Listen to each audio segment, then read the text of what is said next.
بسم اللہ الرحمن الرحیم نحمدہ ونصلی علی رسولہ الکریم اما بعد۔ پیارے پیارے بچوں، ننھے منھے پھولو، اللہ تعالیٰ آپ سب کو ہمیشہ خوش رکھیں۔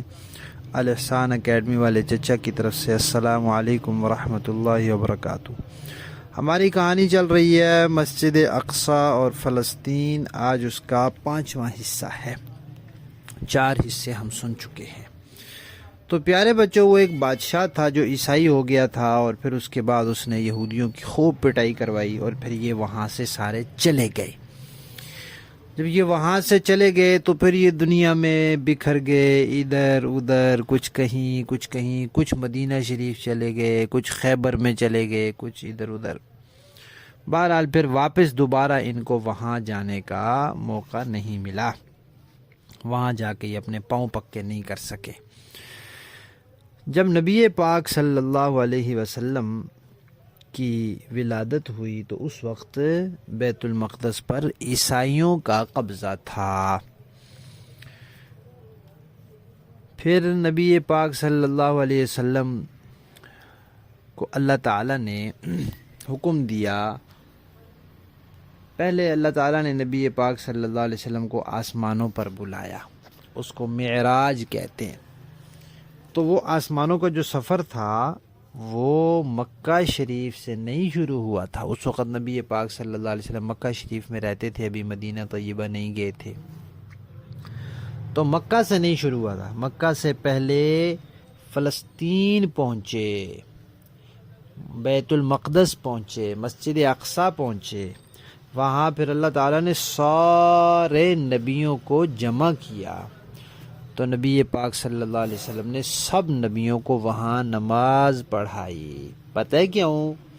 ایک تو یہ پتہ چل گیا کہ نبی پاک صلی اللہ علیہ وسلم سارے نبیوں کے امام ہیں، سارے نبیوں سے بڑے نبی ہیں، سب سے زیادہ عظمت اور شان والے ہیں۔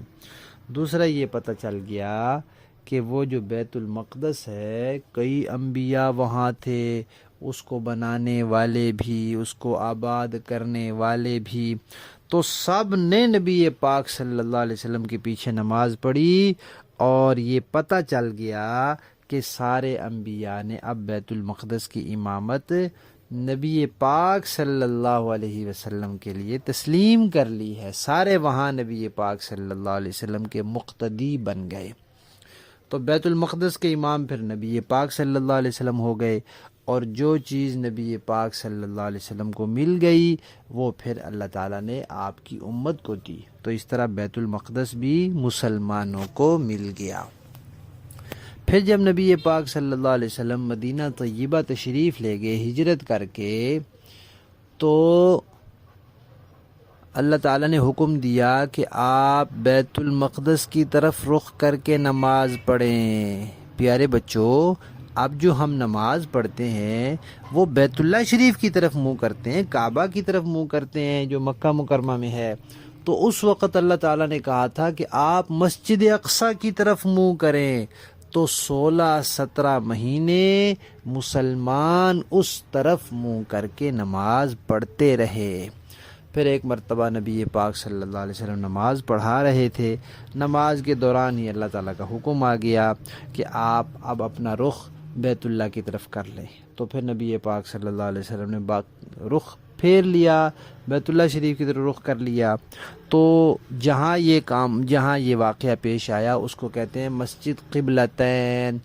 پہلے ادھر منہ کر کے نماز پڑھ رہے تھے، ادھر بھی ایک محراب، پھر دوسری طرف منہ کر کے نماز پڑھی تو ادھر بھی ایک محراب کی نشانی، تو 2 قبلوں والی مسجد، اس کو کہتے ہیں مسجد قبلتین، وہ مدینہ منورہ میں ہے۔